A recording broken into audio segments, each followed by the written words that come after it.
Salut tout le monde, mon nom c'est Michel Anctil et je suis technicien en informatique. Je vous souhaite la bienvenue sur mon blog qui est www.sosmichel.com. Dans cette vidéo, je vais vous expliquer comment créer un point de restauration. Pourquoi on voudrait créer un point de restauration? Vous savez, quand que Windows met à jour quand il y a des mises à jour de Windows qui se fait, automatiquement ces mises à jour-là, ils créent un point de restauration. Mais supposons que ça fait 2 semaines que vous n'avez pas, que l'ordinateur ne s'est pas mis à jour, puis vous avez travaillé beaucoup sur l'ordinateur. Vous avez installé des logiciels, vous avez désinstallé des applications, vous avez fait beaucoup de changements. C'est important de faire un point de restauration pour sécuriser ce qu'on a fait. Donc, s'il arrive quelque chose dans les prochains jours, bien, au moins vous allez pouvoir revenir en arrière. Donc, je vous explique comment faire. Nous voilà sur notre Windows.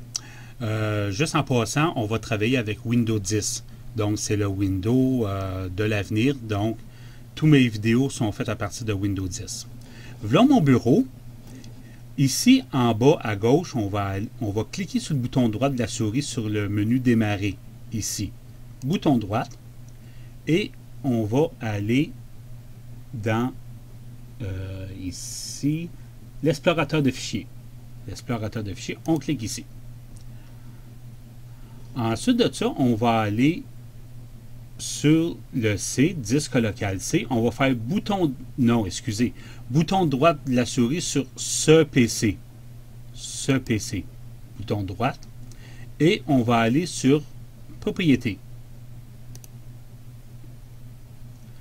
Ensuite de ça, on va aller dans Paramètres système avancé. Ici. Ensuite, on va dans Protection du système. Un onglet qui s'appelle Protection du système. On clique ici. Et il est ici. Créer un point de restauration immédiatement pour les lecteurs dont la protection du système est activée.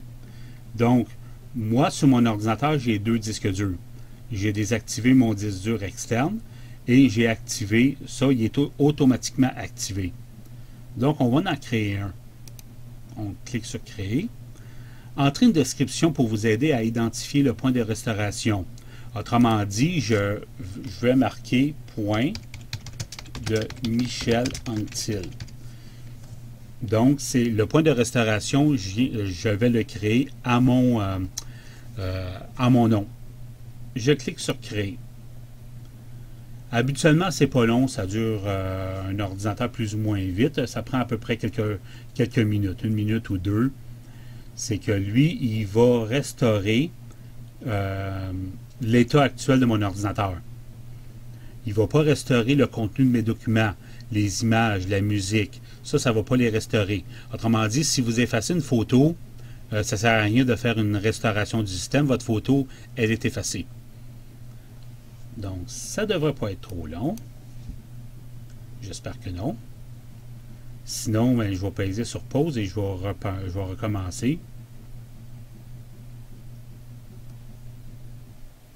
On attend quelques instants.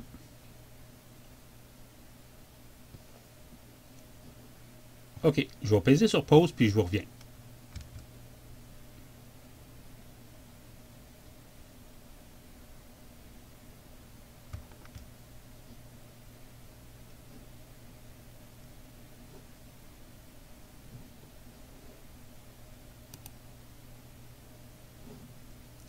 Oh, OK. Le point de restauration a été créé, donc ça prend à peu près 1 minute. On clique sur Fermer. Supposons que... OK, on va fermer tout ça. Supposons que vous voulez restaurer un état à l'état antérieur. Donc, on clique sur le bouton droit, comme tantôt. On s'en va sur Explorateur de fichiers. Ce PC, bouton droit de la souris. Propriétés. On s'en va dans Paramètres système avancé. On s'en va dans Protection du système et Restauration du système. On clique dessus. Restaurer les fichiers paramètres système. On clique sur Suivant. Regardez le point de restauration que j'ai créé tantôt. Point de Michel Anctil. Ça, j'en ai créé un cette nuit. Si vous voulez restaurer à un état plus loin en arrière, mais vous cliquez sur Afficher d'autres points de restauration. Donc, comme je vous ai dit, c'est qu'à chaque fois que Windows fait une mise à jour, Windows crée un point de restauration automatiquement. Mais ici, ça fait 5 jours que le point n'a pas été créé, donc j'en ai créé un manuellement. Donc, c'est ça, c'est la procédure. Bien, je vous remercie beaucoup de votre attention, puis à bientôt. Merci.